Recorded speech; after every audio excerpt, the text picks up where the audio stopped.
I'm in a complex family situation and could use some judgment to ensure I'm not going crazy.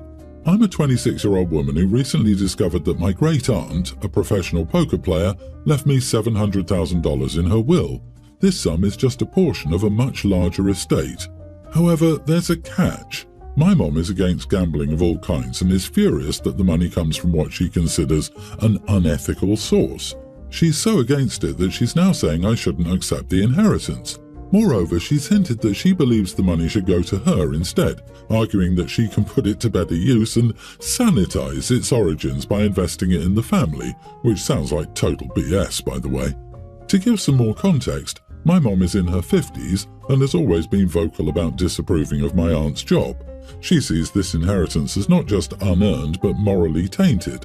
On my end, I see a chance to clear my student debt, secure a financial future, buy a house, and yes, help out my family, mom included, in significant ways. I've suggested compromises like donating a portion to charity, but my mom insists it's all or nothing. Either I refuse the entire inheritance or I'm acting against her wishes. It feels like a no-win situation where I'm being asked to choose between financial stability and my relationship with my mom, which is usually great. We're best friends and this is hurting me. So, am I the idiot for wanting to accept the inheritance despite how it was earned and my mom's strong feelings on the matter? I'm just saddened and worried about losing the relationship I have with my mom. She can put it to better use and sanitize its origins by investing in the family? This is the biggest pile of crap. Did she actually tell you this lie with a straight face? Come on, you don't see through her self-serving BS. Auntie left her nothing because she was rude and judgmental toward her. Mom gets a stick in the eye. Take the money and let your mom sermonize on read-only. Not the idiot, and consult a financial planner. If your mom is acting like this, you will probably have other family members coming out of the woodwork with their hands stuck out. Yeah. Oh wow. Never before in my life have I heard such self-serving drivel as what your mother is feeding you. I don't think this has anything to do with how your aunt earned the money. I believe that it has everything to do with your mother's greed. Be sure to save some for long-term use. Don't let her convince you to use it for her needs if you take possession of the money. OP, you are kidding, right? Take the inheritance. Your mom can sanitize the tainted money that wasn't even left to her. Your aunt wanted you to have that money, to ask mommy's permission to accept the money, justify it to her, or compromise with some kind of donation. This should be the wake-up call that she doesn't have your best interests in mind, is gaslighting you to steal from you, and moms don't act like that. Anytime she tries to talk, just yell, "Jealous?" Keep that tainted money away from Saint Mama. Over the holidays, I, a nearly adult female, had the opportunity to go to the Caribbean with my neighbours as their nanny. My parents weren't thrilled, but it was after Christmas, so they let me go. The deal was pretty simple. It was 10 days at an all-inclusive resort. I would share a room with the kids and take care of them for 7 days and nights. In return, I got $500 and 3 days to myself. The rooms were adjoining. I think that's the right word. A door joined them. My parents insisted I get everything in writing so there were no mistakes. Basically, we agreed I would work 2 days and take 1 day off. Over and over. No problem, I thought, and I checked out the included activities and any excursions I might like. On my 3rd day off, I had planned to go scuba diving. I got up early and went on my excursion. When I returned, the parents were mad that I'd left without warning. I reminded them that we had a deal, and they said that they met another couple there and were going golfing, and that I screwed up their plans. I don't know why they made plans on one of my free days. They were upset all the way home. When we got back, they posted about how irresponsible I was. One of the other families called me to get my side of the story. I sent them a picture of the deal we agreed on. They said they knew I wouldn't do what I was being accused of. Then they started commenting on my neighbours' posts. My parents did this also, but I think everyone thought they were just protecting me. So now it's a big deal and everyone knows they tried to change our deal without talking to me. Some other babysitters or their parents are now saying that they won't babysit for my neighbours anymore. I feel bad about it because they paid a lot for my vacation, and if they'd asked, I probably would have switched my excursion to the last day. Anyway, they're upset that I knocked, which I didn't. They said I could have talked to them if I had a problem, but I'm not the one who made it public. Not the idiot. You made an agreement in writing which they insisted on. They wanted to renegotiate the terms of your agreement, so it's down to them to discuss that with you at an appropriate time, not on the day they wanted to switch. Even then, you would still have been completely within your rights to decline their request as per the original agreement. You did nothing wrong. You stuck to what was agreed upon. They then decided to defame you on social media over this. There's no other reason for them to make their annoyance public other than to shame you. Fortunately for you, it backfired on them, and now, as a consequence of their second mistake, they've gotten themselves blacklisted by other sitters. Do not feel bad for them. You reap what you sow, and they certainly have. This is not your responsibility in the slightest. I just hope you got your $500.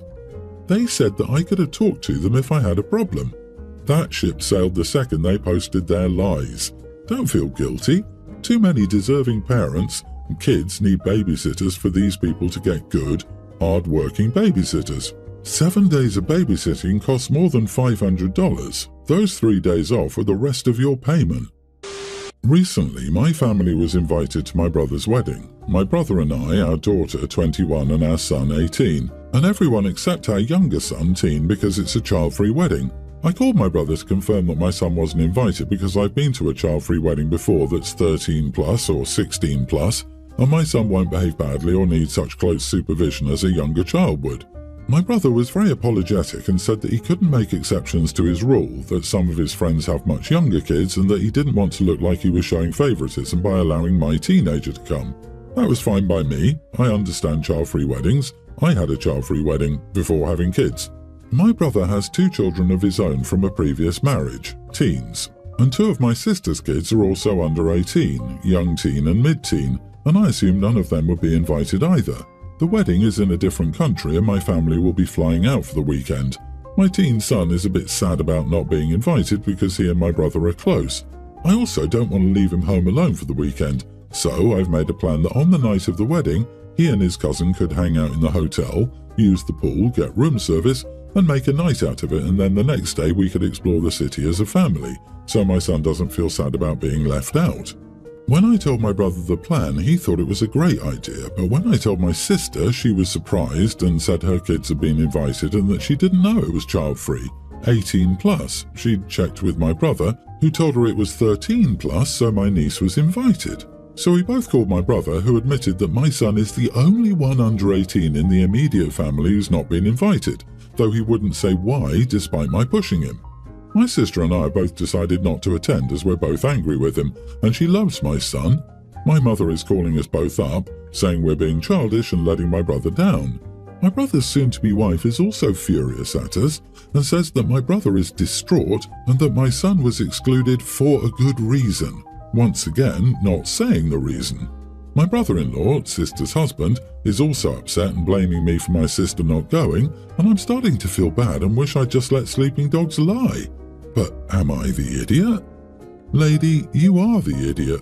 Come on, tell us the reason he wasn't invited. I know you know it. We are a Christian family, my brother's soon-to-be wife being much more religious than the rest of us, though we all still go to church, except my son, who stopped being Christian a few years ago. I don't mind personally, but it's caused some discontentment. I'm not saying that this is the reason at all, just if I were guessing. Not the idiot. Don't use age as an excuse when it is his lack of faith in God. If the young teen is allowed to go, then the mid-teen should be if that is the child-free wedding you desire. If he wanted you there, he firstly could have told you the truth about why he isn't invited or grown a backbone to his new wife and invited him. Rereading, it looks like they never said it was he stopped going to church and they aren't telling you anything. I would still stay behind. But what's wrong with your mom? OP, good on you for protecting your son and your sister. Shame on your brother and your mother for not protecting him. Your son will always know his mother loves him for this kind of behavior, and his grandmother and uncle does not. Excluding him and lying about it is not love or Christian behavior. My young adult daughter died 13 years ago. We share a name as it's a family name. The tradition has always been that this is the name given to the first daughter of each generation for over 100 years. My mom, my daughter and I share this name. When my niece became pregnant 6 years ago, she asked if she had a girl and if she could use the name. Note that she didn't ask to use it as a tribute, She's been jealous of the tradition, not including her for as long as she's known of it. I said no, it would break my already broken soul to share her name with another family member. No one was happy that I selfishly said no, but nothing came of it since she had a boy. Fast forward to yesterday when my mother told me that my niece is again pregnant. This time it's a girl and she has already named her, insert dead daughter's family name here. My mom reminded her that it's her name too and she wants to pass it down. 1. It's my name as well. 2. It's still my daughter's name even though she's dead. 3. My daughter has a surviving sister who will never be able to name her potential future daughter in honor of her dead sister. I don't expect my mother, sister or niece to understand why I feel as I do, as they've never lost a child. That said, I don't think it's too hard to consider that if a grieving mother says you may not use her daughter's name, you probably should respect that and choose another name without question and certainly without guilt. It already tears the gaping hole in my soul wider open each time I hear a mother calling her daughter by what is also my daughter's name. But now my family is creating a lifelong, in-my-face agony that they could easily prevent, and they've done it knowingly. I feel utterly betrayed by my family, especially by my mother. She went behind my back, along with my niece and sister, knowing that I begged that my daughter's name not be used. When I came unglued on her yesterday, my mom told me that if my surviving daughter has a daughter in the future, she can use it too, having the same name's perfectly fine for 2 kids in one family. I'm floored. Am I the idiot for being so upset and saying no? Why? 2 cousins naming their kid the same thing is not a problem at all. Heck, for at least 18 years you had at least 3 people with that name in your family and it didn't cause any problems. It's a family name. Your daughter can name her kid after her sister, and your niece can name her kid after her grandmother. Why are you saying no? Do you want to kill the tradition that has gone on for generations just because your late daughter isn't the one using it? Get over yourself. Your niece isn't jealous. You are. You don't want to allow other people their family history.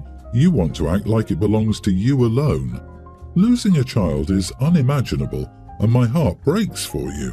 But you are visiting misery on others for no good reason. You are the idiot. Yeah, you said just hearing the name kills you inside, but if the sister used the name later on somehow, that wouldn't kill you. It would only kill you if your niece used it. This is your name and your mother's name. You cannot argue you fall apart every time you hear this name. It's your damn name. Did you change your name after your daughter died? If not, drop this BS argument. Your daughter died 13 years ago. Calling yourself a grieving mother right now to guilt and bully your niece into making decisions about her child's name is inappropriate. The fact that you're using your daughter's death as a weapon and means to manipulate someone is inappropriate. Update: I've read all of the comments and the consensus is I'm definitely in the wrong. Honestly, after getting all of this feedback, I think I am the problem. I am wrong. And yes, I'll be talking long and hard with my therapist about this experience and how it's opened my eyes. Thank you. My 29 female sister Danny, 21, and I are not only sisters but best friends, and I've tried my best to look out for her. Our mom died 15 years ago and our dad is an idiot, so she went out on her own 2 years ago, and I don't have much contact with our family either. She told me the last week that she was pregnant. The only person who knows is me, her best friend, and her boyfriend Rick, 25. Rick is a well-mannered guy who seems to treat my sister well emotionally and is kind to her. Danny and Rick have been together for over a year and a half. Not long at all. They moved in together a few months ago and seem to have a good relationship, but like any couple, they have disagreements or times they get on each other's nerves. As I stated, my sister is only 21. She and her boyfriend both work and seem to be doing all right financially for 2 young people starting out in life. Definitely not for bringing a child into the mix. They both don't have college degrees, so their job income isn't the best, but it is quite above minimum wage, which surprised me when she started working at her job. I asked her how it happened, like if it was an accident or not, and she told me it wasn't on purpose, but there was no extensive protection. So basically trying. Which is extremely irresponsible because A, they're not married, B, she's 21, and C, she has no savings. They live in a studio apartment. Danny smokes and drinks. So I told her, Danny, please rethink carrying on with your pregnancy. You guys aren't in the right place for this. You're too young. Have a lot of growing up to do, and it will not be ideal right now." She cried out of nowhere and told me that I was unsupportive and cold. But I was just looking out for my sister. I haven't spoken to her since she told me that day, but I'm debating stopping over and talking to her to be supportive. But I just can't. I don't support it, especially since it wasn't prevented. You are the idiot. You have no right to try to push your sister to end a pregnancy she doesn't want to end. If she did and you were being supportive, that would be a different story, but no one should push anyone to have an abortion. That is her body, and it will be her child, and you crossed a very hard line. If you want to continue a relationship with your sister, you will not just have to go over and support her. You will have to immediately apologize. Tons of people have children even younger than 21, and while you may not think she's ready, it's not your choice. This is a BS opinion.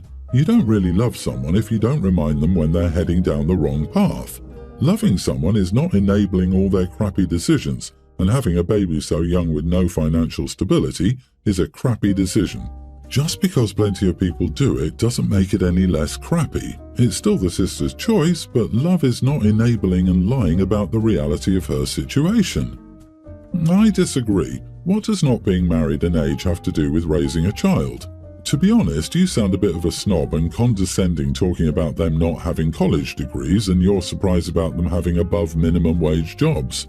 My God, just because your sister doesn't meet your strict criteria for being child-ready, do you think she should put herself through the physical and emotional trauma of ending pregnancy?